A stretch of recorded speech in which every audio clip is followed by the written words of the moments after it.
Everyone, आज हम पढ़ेंगे methods of charging. Lecture number 2 है आज, और हम पढ़ेंगे मेथड्स ऑफ चार्जिंग और कूलम्स लॉ।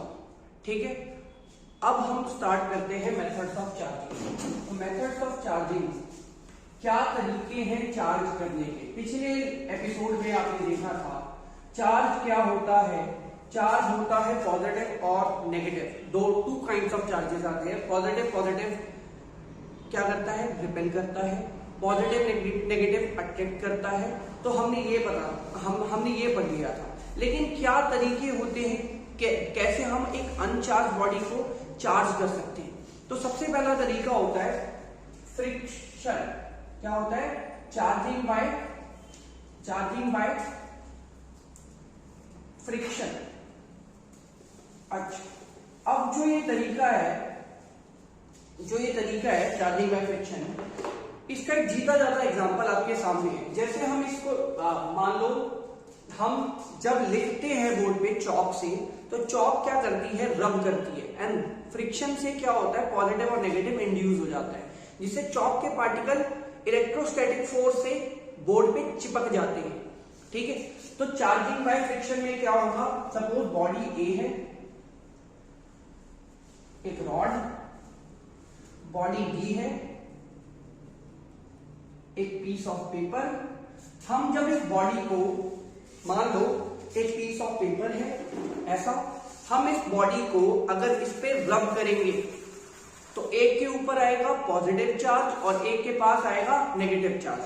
बाय कन्वेंशन जब भी आप ग्लास रॉड को रब करते हैं किसी भी चीज के ऊपर, तो glass rod is always taken as positive. Glass rod is always consider to be positive charge, positively charge होगा। ठीक है, अब जैसे ही हम मान लीजिए ग्लास रॉड को सिल्क के साथ, वूल के साथ, प्लास्टिक के साथ, किसी के साथ भी रब करेंगे तो ग्लास क्या होगा, पॉजिटिव। और बाकी जो भी चीज होगी, वो सेकंड चीज वो क्या होगी, नेगेटिवली चार्ज। अब कितना चार्ज आएगा, कैसे आएगा, ये हमें कौन बताता है, conservation of charge. Conservation of charge के हिसाब से अगर कोई भी चीज अनचार्ज है, ठीक है, तो जैसे ही हमने मान लो ग्लास को रब किया ऑन पीस ऑफ पेपर, तो अगर ये 5 कूलम चार्ज हुआ तो ये कितना हो जाएगा, -5 कूलम। ठीक है, next method is charging bye conduction. अब चार्जिंग बाय कंडक्शन, जैसे हमने क्लास 11 में पढ़ा है कि कंडक्शन क्या होता है, जिसमें बॉडी, इसे ये भी बोल सकते हैं थ्रू कॉन्टेक्ट। मतलब अगर एक चार्ज बॉडी को हम दूसरी बॉडी के, अनचार्ज बॉडी के कांटेक्ट में लाएंगे, तो एक बॉडी से दूसरी बॉडी पे चार्ज ट्रांसफर होना शुरू हो जाएगा। सपोज ये स्फीयर है और ये एक रॉड है जो कि पॉजिटिवली चार्ज है। अब मैं इस रॉड को धीरे धीरे करते करते इसके स्फीयर के पास ला रहा हूं।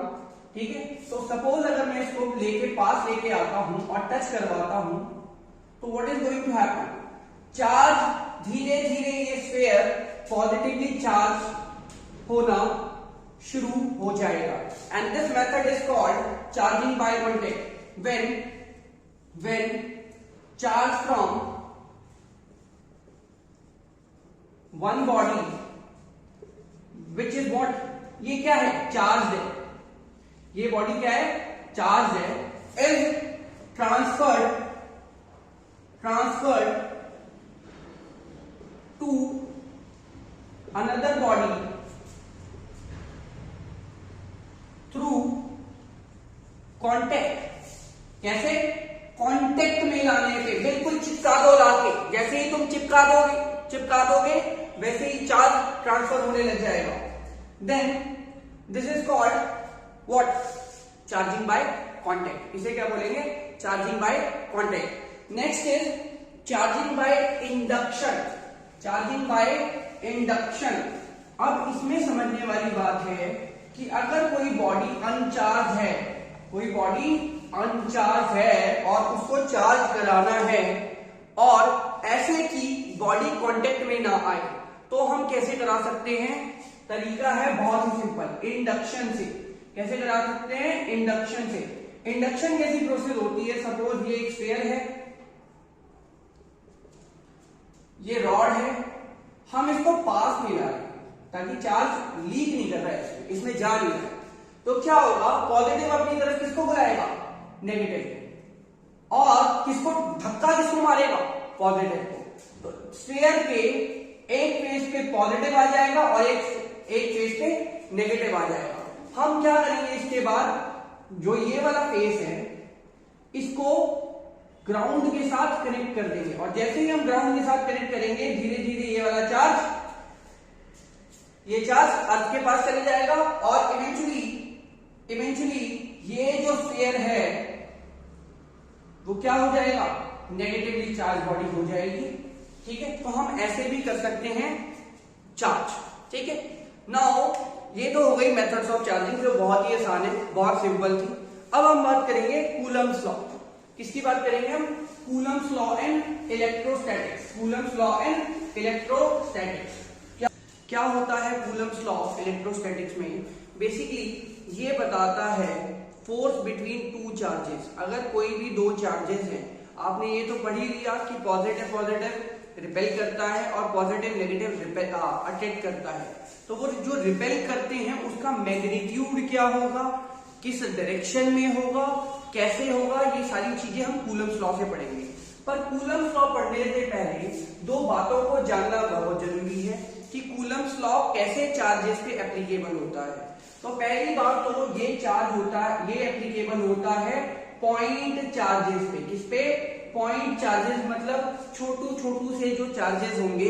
असलियत में ये चार्जेस छोटे होते हैं या नहीं होते, इसके बारे में जानना बहुत जरूरी है। पर पॉइंट चार्ज का जो मतलब होता है वो ये होता है कि अगर चार्ज की डायमेंशन, फिर से सुनना, अगर चार्ज की डायमेंशन दो चार्जेस के बीच की डिस्टेंस से नेग्लिजिबल है, क्या है? नेग्लिजिबल है, तो हम उसे बोलेंगे पॉइंट चार्जेस। हम उसे क्या बोलेंगे? पॉइंट चार्जेस बोलेंगे। जैसे कि मान लीजिए आपका घर है, क्या वो पॉइंट है, पॉइंट ऑब्जेक्ट है या नहीं, ये डिपेंड करता है आप उसको कहां से देख रहे हैं। सपोज अगर आप उसके घर के सामने बैठ के घर को देखेंगे तो वो बहुत आपको ऐसा लगेगा कि बड़ी ऑब्जेक्ट है, लेकिन जैसे जैसे जैसे जैसे आप दूर जाते रहेंगे और देखते जाएंगे तो धीरे धीरे उसका साइज छोटा होते जाएगा। सोचो अगर आप फ्लाइट से, एरोप्लेन से, जैसे जैसे एलिवेशन बढ़ती जाती है, ऊपर की तरफ जाता रहता है, अगर आप अपने घर को देखेंगे तो वो बिल्कुल छोटा पॉइंट साइज ऑब्जेक्ट दिखाई देगा। तो पॉइंट चार्ज क्या होता है? पॉइंट चार्ज वो होता है when the dimension of charge is comparatively मतलब रिलेटिव क्वांटिटी, रिलेटिव मतलब असलियत में डायमेंशन उसकी ज्यादा भी हो सकती है, कम भी हो सकती है, लेकिन कंपैरेटिव करेंगे डिस्टेंस से, comparatively very less as compared to the distance between charges. जब डायमेंशन बहुत कम है किससे? डिस्टेंस से, तो क्या बोलेंगे? Point charge. और दूसरी कंडीशन है स्टेशनरी चार्ज होना चाहिए। क्या होना चाहिए? स्टेशनरी मतलब रुका हुआ, मतलब आराम से बैठ के चिल करता हुआ चार्ज। ठीक है, तो इन दोनों चीजों के लिए ही कूलम्स लॉ वैलिड है। अब कूलम्स लॉ है क्या?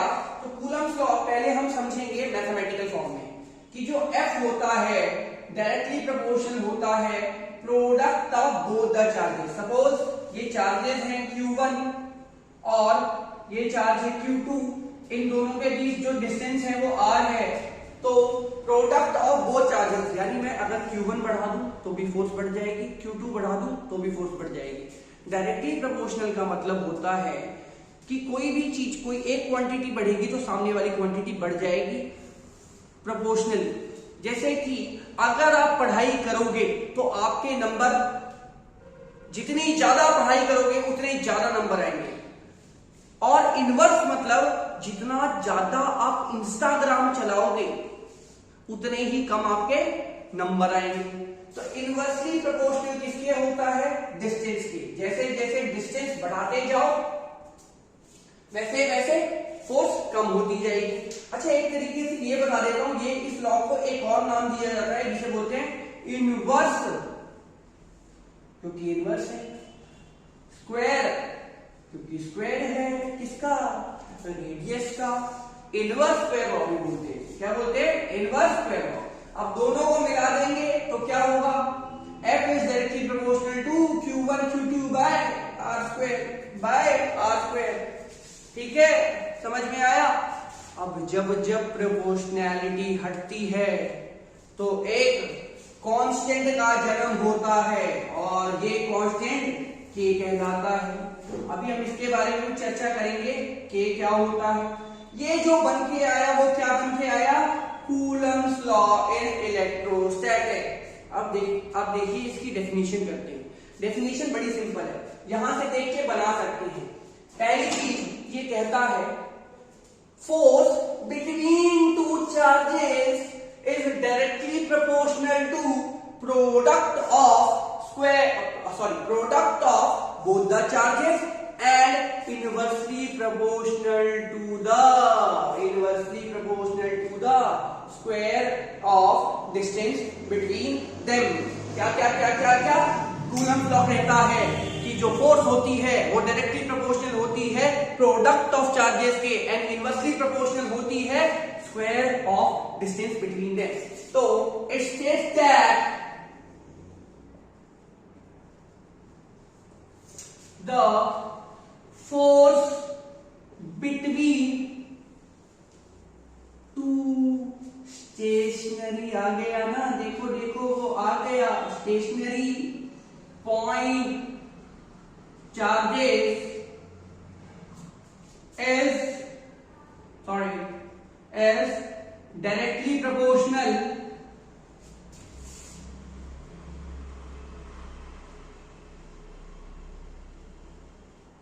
to product of the charges and inversely proportional, ओहो जगह ही खत्म हो गई, यहां लिख देते हैं inversely proportional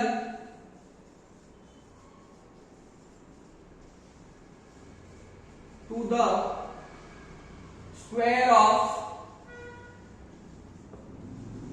distance between them. अब इसका आप स्क्रीनशॉट ले सकते हैं। मैं 1 मिनट साइड हो जाता हूं, आप लोग इसका स्क्रीनशॉट ले लो और उसके बाद हम आगे चर्चा करते हैं। ठीक है कि आगे क्या है। आई होप आप लोगों ने इसका स्क्रीनशॉट ले लिया होगा। अब आगे बात करेंगे हम बाकी चीजों की। तो आगे जो ये है हम के को समझेंगे। के क्या होता है, इसकी यूनिट क्या होती है, इसकी डायमेंशंस क्या होती हैं। ठीक है, तो के क्या होता है? के कांस्टेंट है, जिसे कहते हैं कांस्टेंट ऑफ प्रोपोर्शनैलिटी। ठीक है, उसकी वैल्यू क्या होती है? F इज इक्वल टू के Q1 Q2 by R square. ये कूलम्स लॉ था। जो K है उसकी वैल्यू होती है 9 इंटू 10⁻⁹। अब बेटा यूनिट क्या होगी इसकी? प्यारे प्यारे बच्चों, इसकी यूनिट क्या होगी? देखो, फोर्स की यूनिट न्यूटन, फोर्स की यूनिट न्यूटन, R स्क्वायर उधर गया metre square upon coulomb square. तो क्या हो गया? न्यूटन मीटर स्क्वायर पर कूलम स्क्वायर। और जो ये के होता है वो किसके इक्वल होता है? एक नई क्वांटिटी का हम के बारे में हम पढ़ने जा रहे हैं, 1/4 pi epsilon not. 1/4 pi epsilon not. तो 1/4 pi epsilon not, 1/4 pi epsilon not. Epsilon not क्या होता है? एप्सिलॉन नॉट की वैल्यू होती है 8.85 इंटू 10⁻⁻12। यूनिट्स क्या हो जाएंगी? Coulomb square upon newton metre square, उल्टा हो जाएगा। ठीक है, और एप्सिलॉन नॉट कहलाता क्या है? एप्सिलॉन नॉट कहलाता है absolute permittivity of free space. आइए बात करते हैं K के बारे में। तो कूलम्स लॉ हमने पढ़ा था, F is equal to K Q1 Q2 by R square. अब जो ये K होता है, this is called constant of proportionality. This is called constant of proportionality, जिसकी वैल्यू होती है 9 × 10⁻⁹ और यूनिट क्या होगी? फोर्स की यूनिट न्यूटन, रेडियस या फिर डिस्टेंस की यूनिट मीटर स्क्वायर, ये डिस्टेंस होता है, ठीक है। Coulomb into coulomb, coulomb square, तो it comes out to be newton metre square पर कूलम स्क्वायर, ठीक है। अब K को एक्सप्रेस एक और तरीके से किया जा सकता है 1/4 पाई एप्सिलॉन नॉट। ये एप्सिलॉन नॉट क्या है ये जानते हैं। तो एप्सिलॉन नॉट होता है एब्सोल्यूट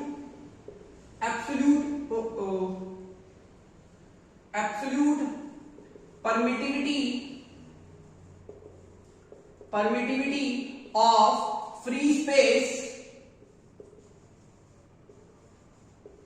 और vacuum, absolute permittivity of free space. अब एप्सिलॉन नॉट की जो वैल्यू है वो क्या है? 8.85 × 10⁻⁻12 और जो यूनिट्स होंगी इसका रेसिप्रोकल कर दो, घुमा दो, तो हो जाएगा coulomb square newton metre square. अब ये एब्सोल्यूट परमिटिविटी सुनने में तो बहुत टफ लग रहा है, लेकिन समझने में बहुत ही आसान है। अब सोचो, मान लीजिए जैसे बाहुबली, देखिए बाहुबली में उस जैसे भल्लाल देव होता है, भल्लाल देव को मिलता है एक ऐसा इक्विपमेंट जिसमें बहुत सारे एरोज होते हैं। उस एरोज को अगर जब छोड़ते हैं हवा में तो बहुत सारे एरोज एक साथ जाते हैं। सोचो फोर्स भी उस तीर की तरह है। किसकी तरह है? उस तीर की तरह है जो भल्लाल देव के इक्विपमेंट से निकले थे। अब एक ऐसा सिनेरियो जब मान लो सामने कुछ भी नहीं है, तो उन जो तीर का जो फोर्स है उसका इंपैक्ट ज्यादा होगा। पर सोचो हवा में कोई ऐसी चीजें होती, उधर से भी तीर चल रहे होते, उधर से भी तीर चल रहे होते, तो मान लो 100 तीर आए तो 100 में से 40 न्यूट्रलाइज हो गए। इसे ही कहते हैं परमिटिविटी। जब मीडियम में ऐसा कुछ हो जाए कि इलेक्ट्रिक फोर्स कम हो जाए, और कम कैसे होगी?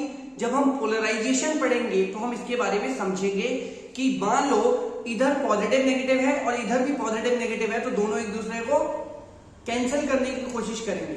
जीतेगा वही जिसमें दम ज्यादा होगा, ठीक है। तो परमिटिविटी का मतलब होता है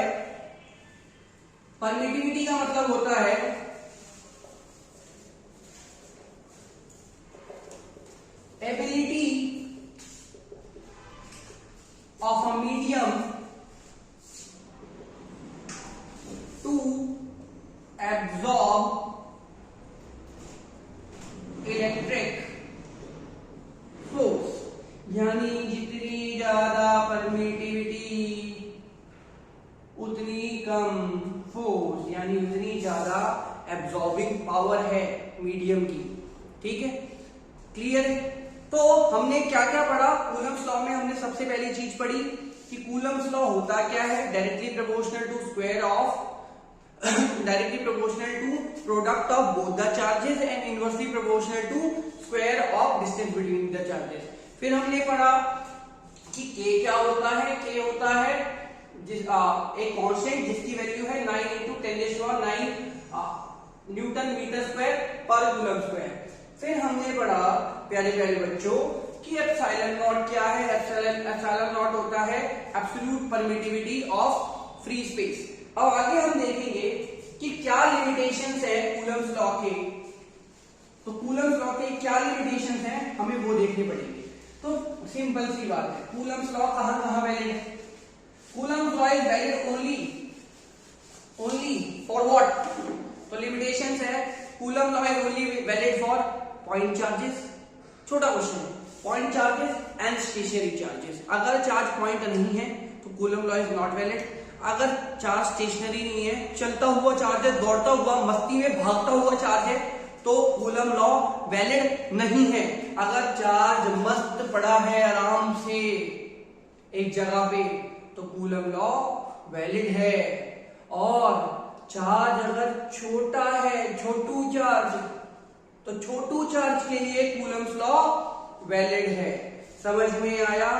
तो ये है लिमिटेशन कूलम्स लॉ की। अब कुछ और बातें हैं जो हम बात करते हैं वेक्टर फॉर्म में। तो vector form of Coulomb's law अगर मैं पढ़ूं तो वेक्टर फॉर्म क्या होती है, थोड़ा सा हम इसको भी देखते हैं। वेक्टर फॉर्म ऑफ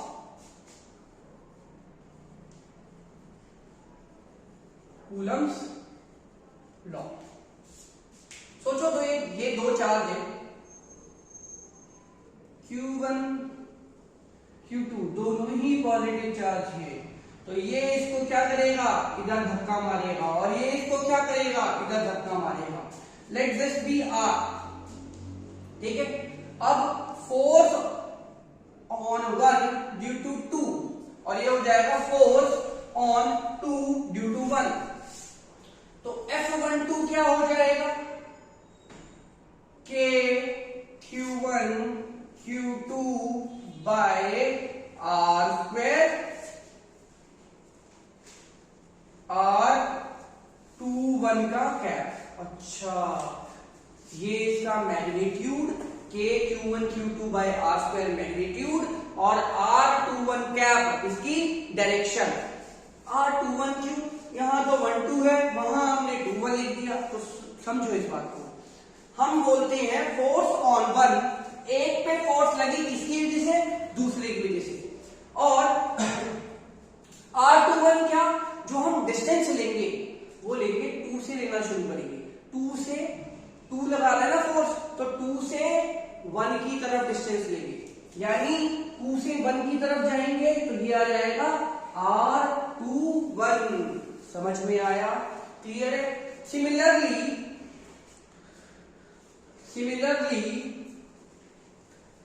F21 क्या हो जाएगा, F21 हो जाएगा K Q1 Q2 by R square, ये तो मैग्नीट्यूड है, और ये हो जाएगा R12।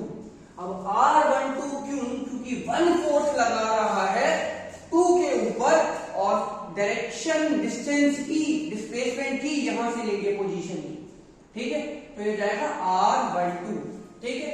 अब देखें, अगर R12 क्या है, माइनस ऑफ R21, यहां छुट्टे से यहां पर ले जाके पुट कर दो, तो F21 क्यों है, क्यों है पता है, ऑब्वियसली बात है, दोनों की डिस्टेंस सेम है, डायरेक्शन अलग अलग है।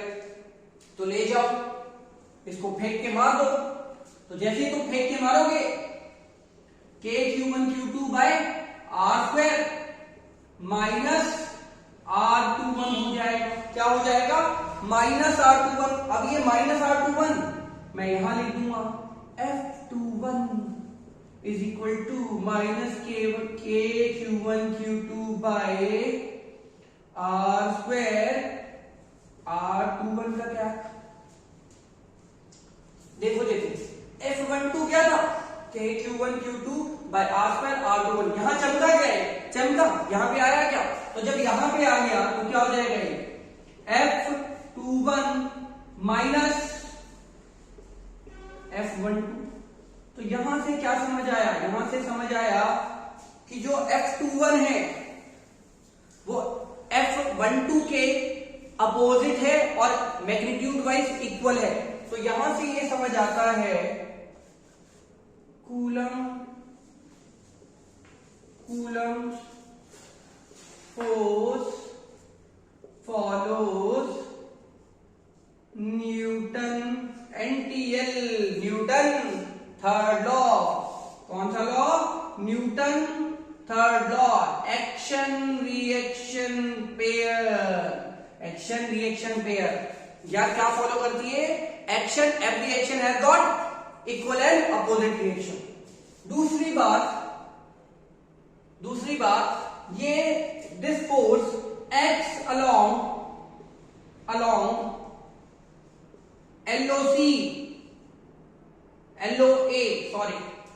लाइन ऑफ एक्शन मतलब इन दोनों फोर्सेस के जो लाइन ऑफ एक्शन है उसी के अलॉन्ग ये काम करेगी।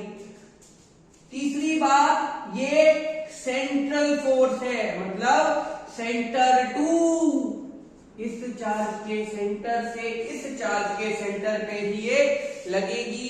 और यही फायदा होता है जो हमें कूलम्स लॉ इन इलेक्ट्रोस्टैटिक्स का वेक्टर फॉर्म बताता है, एक्शन रिएक्शन। दूसरा बताएगा कि लाइन ऑफ एक्शन पे लगेगी और तीसरा बताएगा कि सेंट्रल फोर्स होगी।